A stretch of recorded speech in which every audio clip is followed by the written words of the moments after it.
AI tools లో ఫోటోలు edit చేసి పెట్టుకుంటున్నారు చాలా మంది. అయితే ఇప్పుడు అలాంటి వారికి షాకింగ్ వార్త ఇది. గూగుల్ జెమినీకి చెందిన నానో బనానా టూల్ ఇప్పుడు సోషల్ మీడియా వినియోగదారుల్లో పెద్ద చర్చకు కారణమైంది. ఫోటోలను వీడియోలుగా 3D ఇమేజెస్ గా మార్చేస్తున్న ఈ ఏఐ సర్వీస్ పలు సందర్భాల్లో వింత ఫలితాలను ఇస్తూ యూజర్లను షాక్ గురిచేస్తోంది.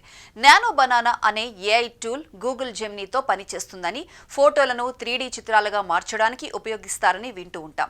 ఈ టూల్ ద్వారా భవానీ అనే ఇన్ఫ్లుయెన్సర్ తన చీరకట్టు ఫోటోను అప్లోడ్ చేసింది. ఆ ఫోటోలో అసలు కనిపించని పుట్టుమచ్చ ఆమె చేతిపై ఏఐ మార్పిడి చేసిన ఫోటోలో స్పష్టంగా కనిపించింది. ఈ విషయం బయటపడటంతో ఏఐ టెక్నాలజీ, డేటా గోప్యతపై నెటిజన్లు కొత్తగా ఆందోళన వ్యక్తం చేస్తున్నారు. ఇప్పుడు భవిష్యత్తులో మన వ్యక్తిగత ఫోటోలు కూడా అనుకోకుండా ప్రదర్శితమయ్యే ప్రమాదం ఉందన్న చర్చ జోరుగా జరుగుతోంది. సోషల్ మీడియాలో ఇప్పుడు నానో బనానా అనే ట్రెండ్ బాగా వైరల్ అవుతోంది. ఇది గూగుల్ జెమినీ 2.5 ఫ్లాష్ ఇమేజ్ అనే ఏఐ టూల్ ఆధారంగా పనిచేస్తోంది. ఈ టూల్ ద్వారా వినియోగదారులు తమ ఫోటోలను వాస్తవానికి దగ్గరగా కనిపించే 3D బొమ్మలుగా మార్చుకోవచ్చు. ప్రత్యేకంగా ఏ సాంకేతిక నైపుణ్యం లేకుండా సులభంగా ఉపయోగించుకోవచ్చు. సరళంగా ఉపయోగించే విధానం, ఆకట్టుకునే ఫలితాల కారణంగా ఈ టూల్ చాలా తక్కువ సమయంలోనే ప్రాచుర్యం పొందింది. కానీ ఇలాంటి సౌకర్యంతో పాటు ఓ ఊహించని సమస్య కూడా బయటపడింది. ఈ టూల్ వలన కొన్ని ఫోటోల్లో అసలు చూపించని వివరాలు కూడా స్పష్టంగా బయటపడటం వల్ల వినియోగదారులు ఆందోళన చెందుతున్నారు. భవానీ అనే యువతి తన ఫోటోను నానో బనానా టూల్లో అప్లోడ్ చేసి స్టైలిష్ మార్పులు చేయమని కోరింది. ఏఐ ఆమె ఫోటోను స్లీవ్లెస్ మోడర్న్ డిజైన్ లో మార్చి ఇచ్చింది. కానీ ఆశ్చర్యకరంగా అసలు ఫోటోలో కనిపించని ఆమె ఎడమ చేతిపై ఉన్న పుట్టుమచ్చ కొత్త ఫోటోలో స్పష్టంగా కనిపించింది. ఈ ఘటన కారణంగా వ్యక్తిగత డేటా గోప్యతపై తీవ్ర ప్రశ్నలు వెల్లువెత్తాయి. ఒక ఫోటోలో కనిపించని సమాచారం ఎలా ఏఐ చేత గుర్తించబడిందని ప్రజల్లో ఆందోళన పెరిగింది. తద్వారా Google Gemini, Gmail, Google drive లాంటి ఇతర గూగుల్ సేవలలో ఉన్న ఫోటోలు కూడా ఏఐ యాక్సెస్ చేస్తుందేమో అనే ఆందోళన నెటిజన్లో కనిపిస్తోంది.